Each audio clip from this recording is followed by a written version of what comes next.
Sullivan. I'm a former IRS agent and teaching instructor. Welcome to my YouTube video, the home of the 5 minute or less video. I try to give you this information for 3 reasons so you can hear what a former IRS agent and insider thinks about a subject, to educate you and to go ahead and stop you from getting ripped off by various people who don't know really what they're doing. I started this channel because I was just playing around YouTube one day a couple years ago, and I seen what was happening to this industry and the people who come along with fancy suits and all this kind of backdrop information. I'm at home just telling you what you need to know. I have a big following. I've been doing this for a couple years, and whatever I tell you pretty much is the gospel. I'm not an alarmist. All situations really can be fixed. I have a whole team of former IRS agents myself. I worked at IRS for over a decade. I've been in private practice for 4 decades. I've been doing this for 50 years next year. I'm an expert in IRS tax resolution matters, and really so is my whole team. You can find me if you want to use me in the description section. I have a whole bunch of YouTubes out. I don't know, maybe about 900 or 1,000 coming up. So anyway, today I want to talk to you about getting a do-over for an IRS audit. That's not a formal term, but if you had an audit go bad, you didn't show up for the audit, you didn't get the notice, you didn't have all the documentations, you may want to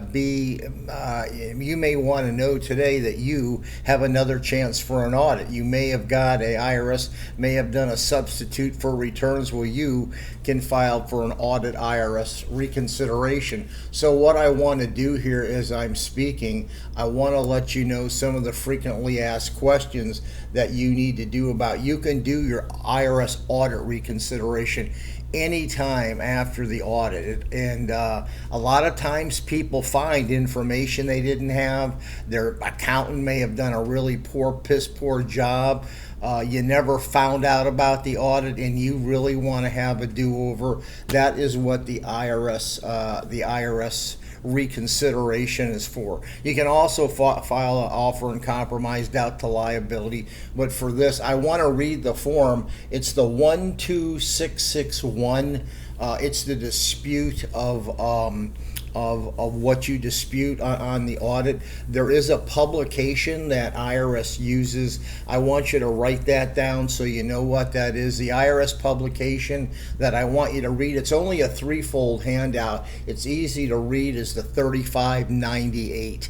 The 3598 tells you how to go ahead and prepare for the audit reconsideration. It gives you the form that I just gave you, the form 12661, where you can put your information down on there, and then you have to wait. It tells you where to go ahead and send to what campuses. There's the Andover, the Atlanta, the Austin, the Brookhaven, the Cincinnati, the Kansas City, the Fresno, Memphis, Ogden, and Philadelphia campus. You really want to send that to you. So what you really want to do is you want to look at the revenue agent report or the audit report that came to you. You want to know what that is. You want to have that. You want to attach that to the form 12661. I believe that's the damn form. My eyes are getting bad here, but I'm pretty sure that's the form. And you want to let the IRS agent know, who's going to be reviewing your case,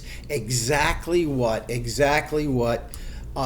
issues are. You can't just state on an audit reconsideration, these things are all wrong, and please go ahead. I wasn't there, and that's it. So you have to go ahead and provide the documentation as though you're having your audit all over again. Now you can do a reconstruction if you want to during that time, if you can show how you came up with numbers, but you do want to have the original IRS report with you. You can get a copy of it from IRS if you need to, but you do want to go ahead and give them every single document, because you're getting another chance for an audit is what you're doing. Now you don't have to have all the items. Let's say you only have 75% 75% of the items. That's okay. They'll only look at 75% of the case and not all of it. So if your audit was wrong or IRS prepared your tax returns and you need to, for IRS to look at that, the IRS Reconsideration is exactly what you need.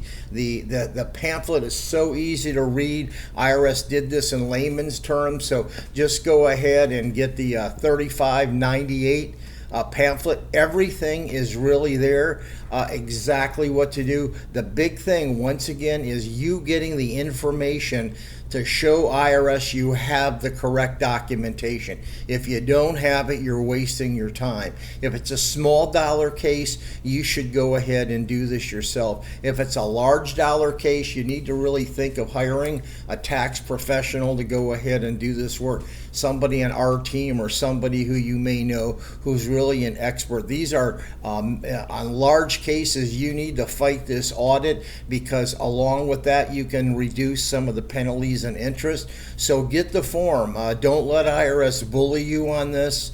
How long is this audit reconsideration going to take? In today's COVID world, could be 6 months to a year.